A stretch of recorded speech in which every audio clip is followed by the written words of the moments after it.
For the past couple of years, Aula has been making some of the best budget keyboards out there, and they've covered every popular form factor. I've already reviewed their 65% offering from 2024, which was the Aula F65, but it couldn't be called a true 65% version of the Aula F75 because it lacked one critical feature which defined the F75. And it looks like they've added that feature to the F65 Pro, which is the keyboard that we'll be looking at in this video. They've given us some really cool options to pick from as well. Keep watching to learn more. Hello everyone, my name is Fang, and today I'll be reviewing the Aula F65 Pro. What makes this keyboard a compelling purchase? What makes this keyboard pro? Let's find out together. This unit was sent to me by Aula to be reviewed. This has no impact on the video, and all the opinions in this video are my own. They see this video at the same time as you all. Before we get to it though, less than 2% of my viewers are subscribed to the channel. So, if you like content like this, please consider subscribing. It's free and it helps me make more reviews. Anyways, let's begin with the unboxing. The Aula F65 Pro comes in a sleek, compact box with a new design. I like it.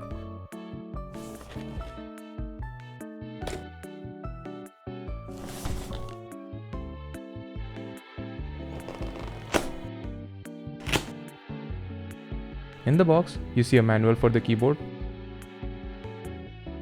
a plastic dust cover, the keyboard itself wrapped in a plastic protective sheath,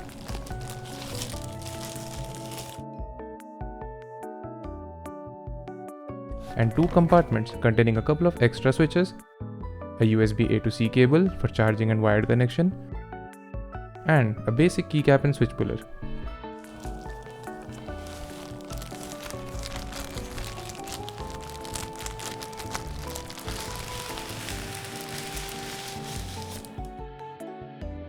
The Aula F65 Pro comes in two variants, and you're gonna want to pay attention here. The grey colorway features a black ABS plastic body and these PBT shadow style keycaps which are shine through at the top.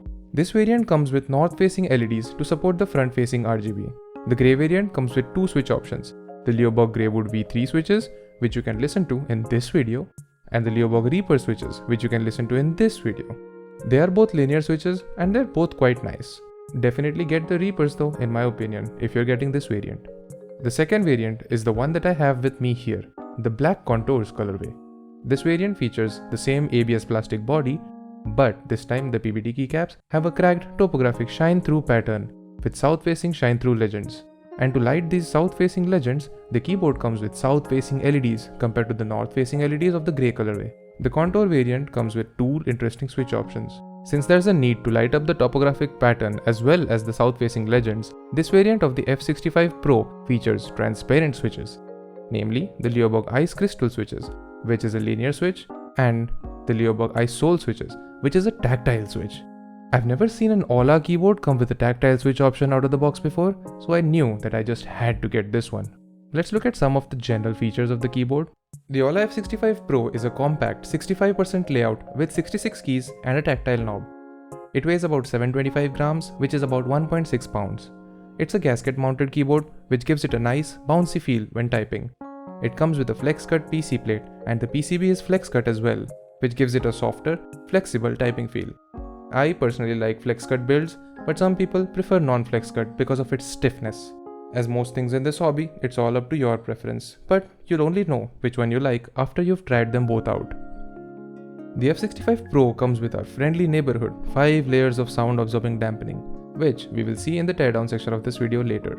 The RGB implementation in this keyboard is very good. It's very bright and it has tons of lighting patterns. The contour pattern lights up really nice because of the transparent switches, and it looks really clean. One thing people don't talk about on Aula keyboards is that the PC plate that they use is white in color, which makes the RGB look really nice. It's really bright and really diffused. I've already discussed what switch options are available for the F65 Pro, so I'll just show the specs on the screen so that you can pause and check it out. Some points to note are that the Ice Soul switches are tactile switches, and the Greywood V3 switches do not have a light diffuser.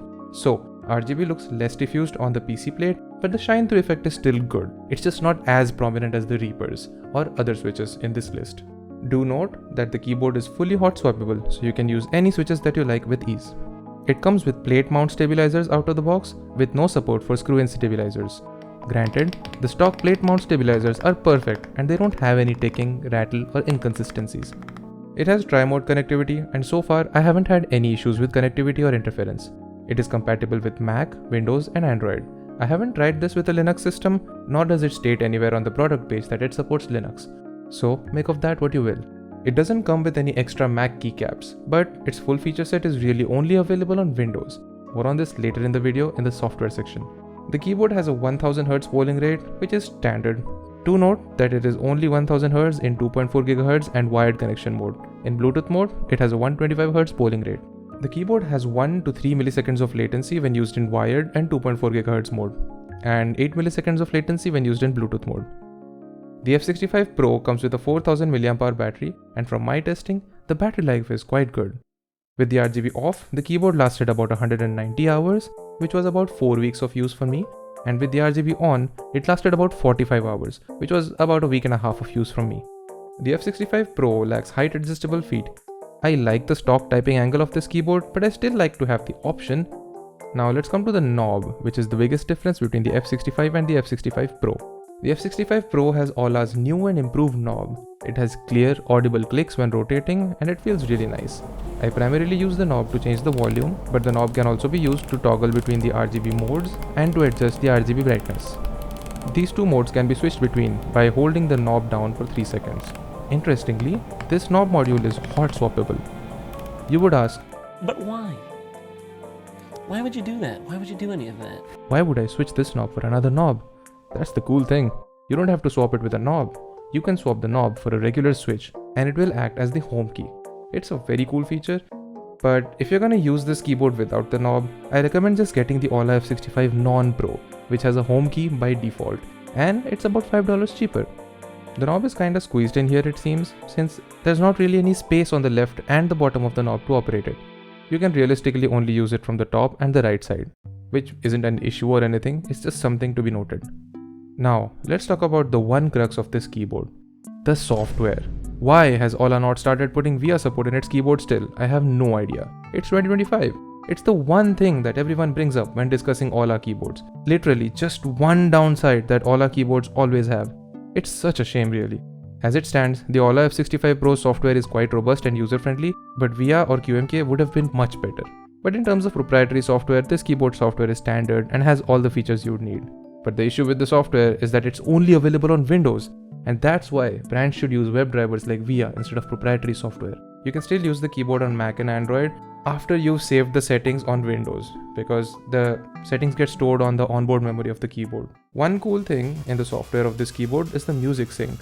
I like it. It's pretty fun to show off to friends, and it also adds a level of impact to games. Well, some games. In games like Counter-Strike, it'll just be a distraction, so I keep it off. The Aula F65 Pro looks really nice. The spacing between the keys is very comfortable to type on, and the RGB shows through the space very nicely. The RGB shine through on the keycaps is very nice as well, as you can see in this view. The RGB side glow is fairly bright and it shows up on the desk. The tactile knob is a joy to use, and I keep fiddling with it because it's just so satisfying. They nailed the sound and feel of this knob. The mode switch and the USB-C port for the wired connection and charging are located on the left side of the keyboard. The included keycaps are nice. They are good quality and of decent thickness and sound really good.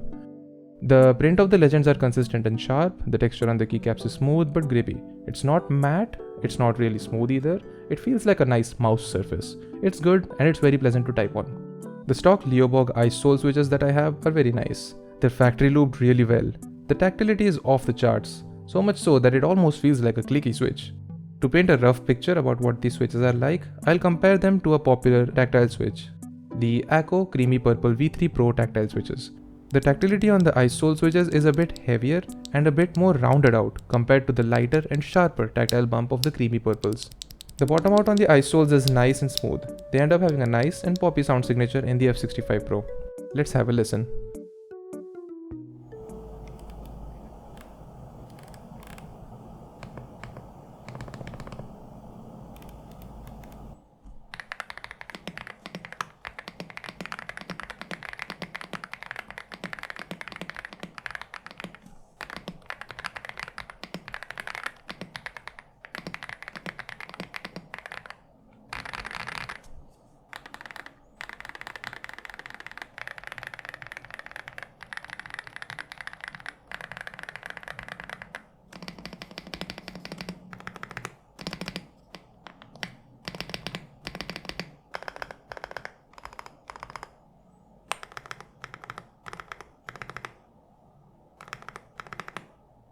Now let's see what the keyboard looks like on the inside.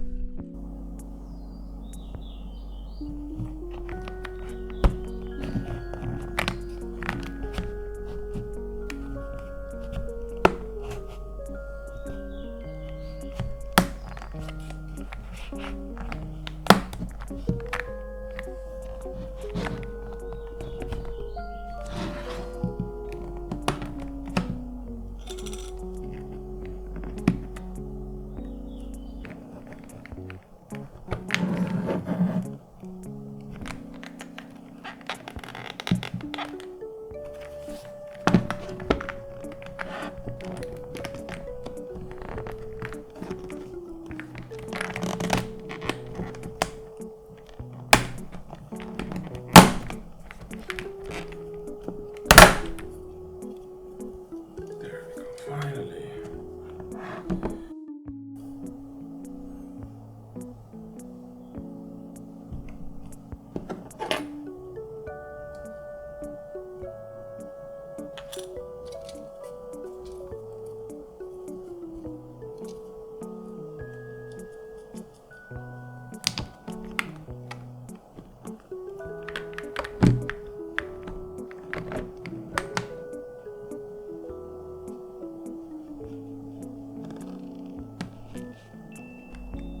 To be fair, I don't think they want you to ever take this out. Like, why do they make my life harder?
In conclusion, the Aula F65 Pro and the regular Aula F65 Non-Pro are probably going to be my budget recommendations in the 65% category to everyone at this moment, at least till something better comes out at this kind of a price point.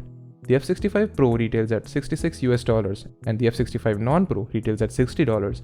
All the links in the description down below. Those are affiliate links, they will help me out a little bit. 2025 has seen an insane boom in the Hall effect keyboards, and they're getting pretty affordable too. But I still like the vast modding capabilities of regular mechanical keyboards and the sheer amount of switches available for these keyboards at every price point. For example, you literally cannot get a tactile or clicky Hall effect keyboard yet, or even silent switches for that matter. The F65 Pro has added the much needed knob to the F65 Non-Pro of the last year, and this has become the true 65% successor to the budget GOAT, the Aula F75. And the fact that they added a tactile switch option is just the cherry on top. I recommend this keyboard to anyone on a budget, and it is especially going to be an incredible experience for beginners to the mechanical keyboard hobby. Thank you for watching, and if you liked the video, please support my channel by leaving a like and subscribing to the channel if you'd watch more content like this. I'm reviewing budget keyboards all the time. I'll also be reviewing other tech soon. Mice, peripherals, controllers, speakers, microphones, everything.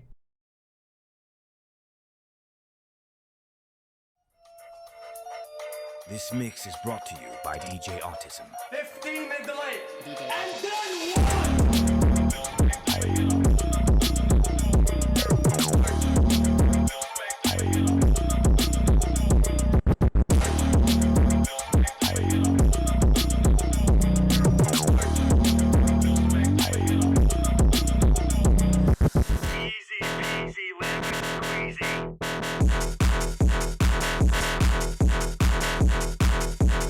Инструмент палец из п***ды.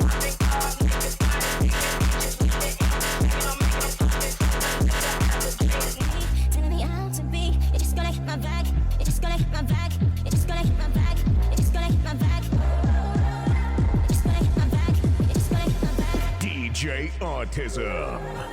Just nice, white noise, just nice, white noise. I'm here excited, you like it automatic. You just wanna keep me on repeat and hear me crying. Just nice. DJ AUTISM.